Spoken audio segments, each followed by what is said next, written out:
1. I no longer work in hospitality, but wanted to share this little story about a group of guests we had staying with us that were part of a larger group, and the very rude and mean main contact staying with us. The group worked with local businesses to ensure safety. I don't know where exactly they were, but it essentially equated to on-site security. The corporate putting them up there were very kind and patient with making reservations, and each guest ended coming at different times, with some being early. Luckily, we had the rooms, but due to the virus, our rates were dropping and we didn't get the best guests coming in. The group in-house didn't seem to mind, and aside from being a little abrasive at times, were fine to work with. We even let them have a few liberties with cooking on property that we normally wouldn't let other guests do. However, the main contact was less than polite and came off as a general sourpuss. You know what word I mean. Over the period of a couple of weeks, he'd take 2 parking spaces, act annoyed when I let him know a package arrived, and was ready to pick up at the front desk, and when we fulfilled smaller requests. I honestly thought he was some construction worker by his out-of-shape size, attitude, and truck he drove. During the time he was with us, we got no calls or emails about complaints.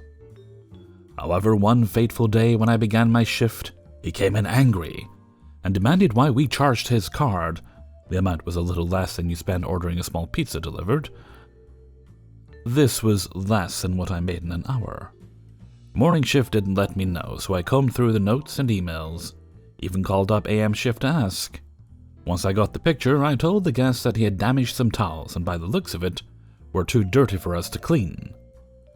As he was the most omnipotent brat in the world, he said, "Well, aren't towels supposed to be used for that?" I pause. I understand the logic, but he doesn't understand how stained they are. I understand, but the way these look, we can't reuse them since... Where's your manager? I get the manager in back and notify her of the situation. I still have the photos and guest info on screen, so she isn't looking around. I can't remember the conversation exactly, but what essentially happened was my GM tried to explain to the guest that although towels are used to clean up, the type of dirt and grime on them was excessive, which was why we charged. The guest not only kept asking my boss the same question and interrupting her when she tried to talk and explain, but then went on to say that he was law enforcement working 12 hours a day and that him and his team have had nothing but problems since they arrived. When my GM tried to explain, we were available to assist in any issues that occurred. He interrupted her again, saying if she didn't refund his money, he'd leave with all his guys. My GM was going to refund him regardless since he was making such a big stink about it. He left angrier than before, and she wanted me to make sure we took care of them for any issues.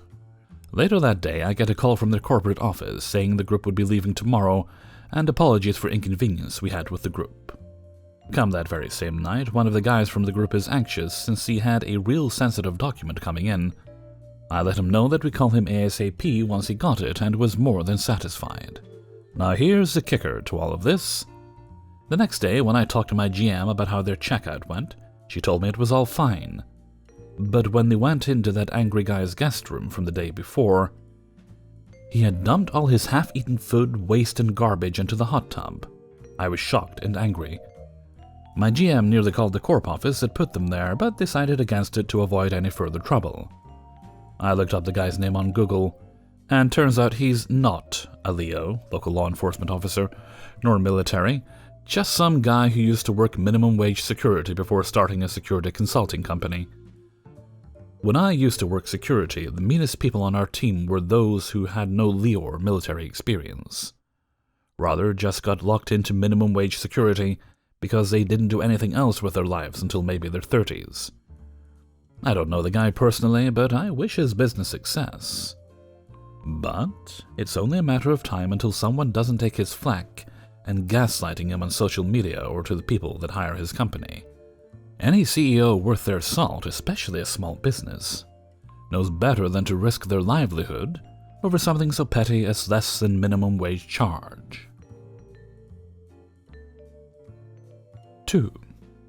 So I work night audit at a hotel that is affiliated with an international company that we'll call Pesci.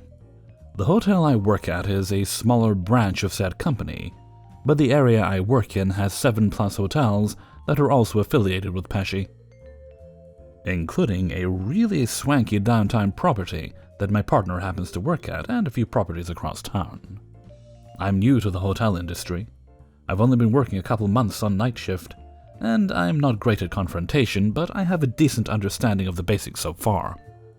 So, I'm 2 hours into my shift. It's just past midnight when a guy walks in, phone out. He says he's trying to book a room online, but it's now after midnight and the site has stopped working. He says he books online all the time. His whole family works for Pesci, so he knows how the site should work. I thought it was odd that he said there was a problem when we had just stated the cutoff time, but I offered him to use our computers in the lobby, as maybe he was trying to book for the next day. Then his phone rang and he took a call. I was going to wait for him to end his call, but he began pulling his cards and ID out and setting them on the desk, so I began booking a room for him on my terminal. Before I ran his card, I ran over the details for his stay and checked that he was okay with the price, about $115. He was not. He told his call to hold, put it on speaker, then began insisting that he had booked online, but it had stopped working and he should have a room booked for $83.93, which might have been true. However, the site stops working at midnight and will only book for the next day.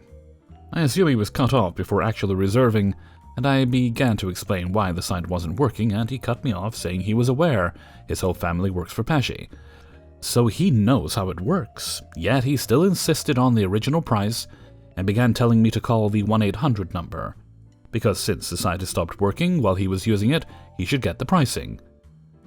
Which the call wouldn't have helped either, as the site again stops working at midnight to reset for the next day.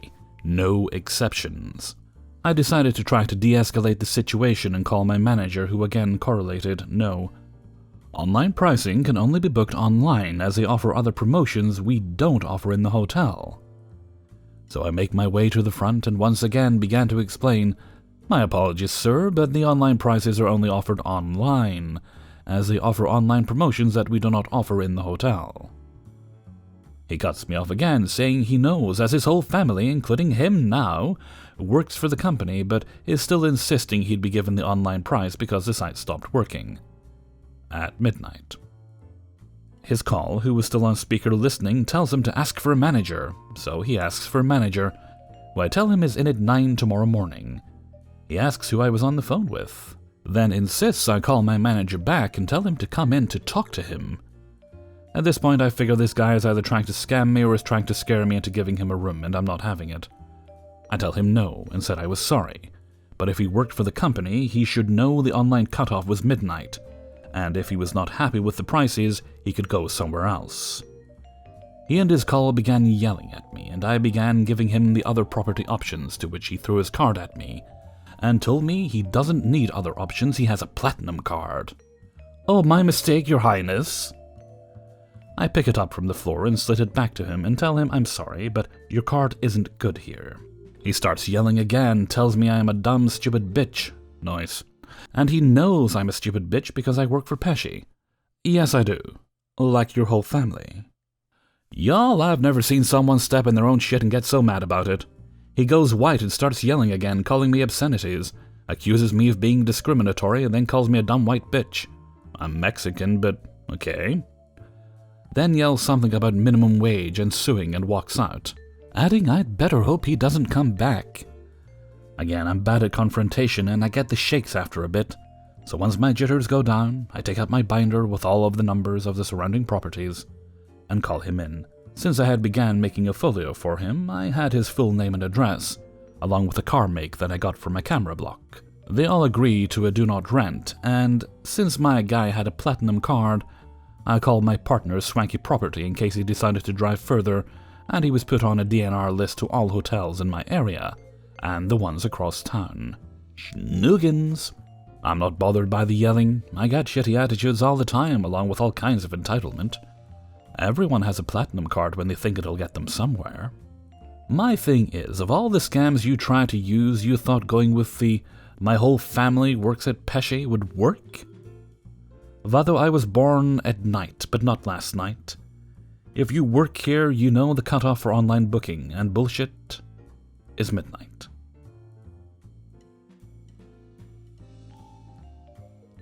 Three. This guy was a nightmare the whole time he was there. I could get into 100 other things he tried to pull, but I'm just going to cover his attempt to get a free room twice in a row. One day he's supposed to be checking out. He just never left the room. We're ungodly slow due to the pandemic, so housekeeping rolled his room. For the uninitiated, rolling a room means to not clean it the day of checkout and save it for another day when you have more staff. However, housekeeping neglected to verify that he actually left the room like he was supposed to. They just assumed he did and put the room out of order. This is admittedly our fault, but still doesn't give him the right to consciously take advantage of the situation. I knew his face and room number because I'd gotten into numerous encounters with him already about different things, none of which are relevant. Anyway, around 6 p.m. on his checkout day, I see him dash through the lobby looking sketchy as hell. I look him up and see his reservation has been checked out, so I go up to the room and sure enough, he had left the deadbolt open on the door so he'd be able to get back in. I didn't know where he went or how long he'd be gone, so I closed the door and locked him out. Like 20 minutes later, he comes to the desk fuming. He immediately started blaming us, trying to frame it to be our fault. First thing he said before I even had the chance to address him when he came to the desk was, "I'm supposed to be checking out tomorrow and my key isn't working." That alone was odd, that he immediately got defensive about how he was checking out tomorrow, not today.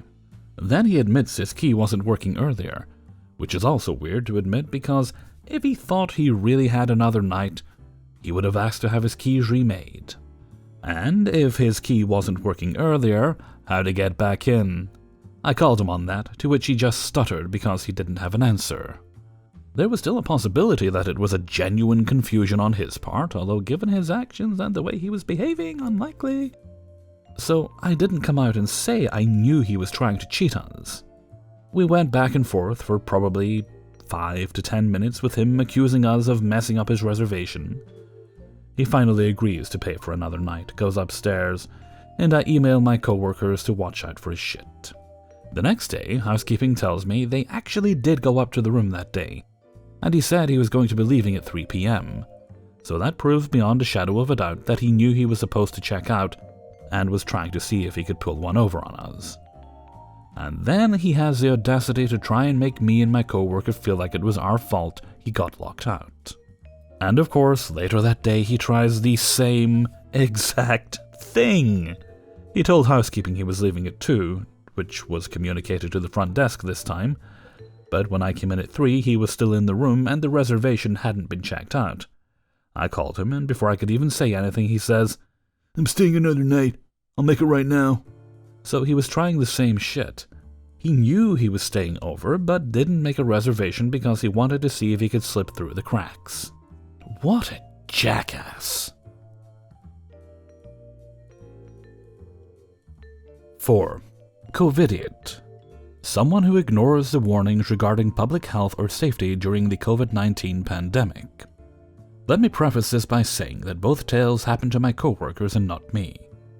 Also, we keep our office locked and use the night window to check in guests. With that out of the way, let's get into the douchebaggery. Covidiot number 1 came up from Valdosta, Georgia, and yanked on both doors to the office, which have signs and arrows that point to and say, "Please use night window." Think Eric Andre's bit from his show, where he's pulling on a fence yelling, "Let me in, let me in." I'll call him Georgia Bob. Georgia Bob got irate at my front desk clerk and started screaming, "How the fuck am I supposed to get into the office?" My FD advised him that the office is locked, and so GB went off complaining and cussing up a store matter. She held her ground, and he finally asked for a room. When he did, my badass FD clerk said only if he apologizes to her will he get a room. Georgia Bob got that room. Mind you, we're located in Georgia, and although our country bumpkin governor hasn't done anything of substance to stop the spread, People from here should still know that we will not peak in cases until the end of April or the beginning of May. Covidid number 2.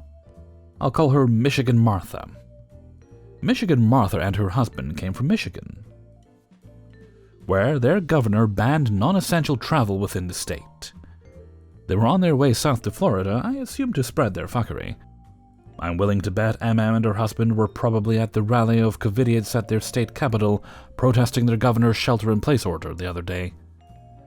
MM and hubby pull up in a truck, with bumper stickers with witty slogans about Benghazi and not being a liberal. MM walks up to the night window and sees my FD clerk with a disposable mask on, like the one the CDC recommends all to wear. She starts getting paranoid from the jump, and starts asking my FD why he's wearing one behind the night window plexiglass, and says she doesn't want to stay here due to it, since it's unnecessary, and she assumes he must be sick if he has it on. My FD clerk explains that it's just a precaution going on the CDC guidelines. This doesn't faze her, so she follows up with a BS lie that our country bumpkin governor Brian Kemp recommends it. I guess at this point a light bulb went off and MM was thinking, Kemp? He's not a libtard, it'll make sense. So she got the room and later came for some quarters with, you fucking guessed it, a mask on. Tell me about your Covidiot stories. I'm sure these will not be the last of ours at my hotel. 5. Context. I work at a fairly busy hotel, and I've been working there for 2 years. We were fully booked that night and had no room for error. Our parking lots are always empty too because the guests are usually out having fun. I really love my job, especially when people act the way they do. It makes my experience all the more interesting. With that being said, this particular encounter was out of this world to me. That is saying a lot because, as most of you already know, we encounter lots of different situations working the front desk. In this instance, it was nearing the end of my shift, 3 p.m. to 11 p.m., and this ill-mannered lady came up to me at around 10 p.m. requesting a room. Nothing too strange about that, of course. It's what happens after. Cast is me, and lady is Elle. Story. Elle walks up to the front desk, looking rather impatient, and there is something off about her. She asks for room prices, and I respectfully tell her that we are fully booked tonight. This is how the conversation went. What is the cost for a room tonight? Hello. Unfortunately, ma'am, we are fully booked for tonight and I can't give you a room. Well, that's just a lie because your parking lot is empty. It may look like we have rooms available, but the parking lot is empty because everyone is still out and about. Well, how about the hotel next door? Can you check on your computer to see if they have any vacancies? Sorry, ma'am, but my computer only shows the status of this hotel. If you need to, give them a call to find out. I actually don't have my phone on me. Call them for me. At this point, I felt kinda bad for her because she did seem desperate to get a room. So, me being the employee I am, I went ahead and I called the next door hotel for her. They were fully booked too. Ma'am, that hotel is fully booked too. Well, where the hell am I going to stay tonight then? I need you to call another hotel for me because it is unfair to me and it's your responsibility to help me. I didn't like that one bit, but fuck it. I called another hotel for her. I'm still on the line with the other hotel, and I say again, this hotel is fully booked too. Let me see that. She grabs the phone out of my hand. Hello? Yeah, hi. I really need a room for tonight. I don't care that there are no rooms. I demand to talk to a manager. The fact that she grabbed the phone out of my hand and completely disregarded my personal space made me furious. As she was waiting to get in touch with the manager from the other hotel, I ended the call by pushing the little button where the phone rests on. WTF? Why did you end the call? You can't just snatch the phone out of my hand and disrespect me like that, ma'am. I'm happy to help you, but you really need to calm down and respect me just like I'm respecting you. I don't have to do shit. You're the one that needs to help me. I don't give a fuck about your respect.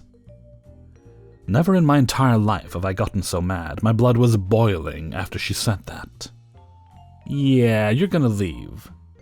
Fuck you, I'm not leaving. Call every hotel for me right now or I'll have you fired. No, I am not going to call every hotel to check availability for you. You can do that yourself. You know what? You know what? And then she started cursing. F this, that, and the other. F the hotel. She didn't care. I wasn't worth her time. I was a piece of shit. Repeatedly slaps the front desk. And that she needed a room and that I should just help her. You're not getting a room because I have no rooms. Get that through your thick skull. I'm going to call the police if you don't leave right now. Whatever. And then she said she wished I would die. After that wonderful statement, she storms out, making sure I hear every stomp of her shoes. Conclusion, looking back at this moment, I shouldn't have ended her call. But damn, I got so infuriated when she took the phone out of my hand. It's funny too, I never yell at guests. This was the only exception. How's that for an interesting experience at work? Hey everybody, Hellfreezer here, and thank you very much for listening to Coahw, number 37 in a row. And thank you very much to everybody who allowed me to use their stories in this video. Today was an interesting day for me. Managed to, thankfully quite quickly considering delivery times for most things are delayed, get a replacement TV, because the one I had finally gave up the ghost. Not the one I want by any means. It's the same screen size, and my goodness, I might have gotten a smaller one had I realised just how big it would actually look in person. But it was half the price, so it'll do just now. It's not bad, not great, but not bad. Certainly better than what I had. Although that was a decent little TV for the time I had it. Of course, nothing ever goes smoothly. I got the thing, I took the mount off the old TV. I'd already checked before I bought it that this mount was compatible with a TV that size.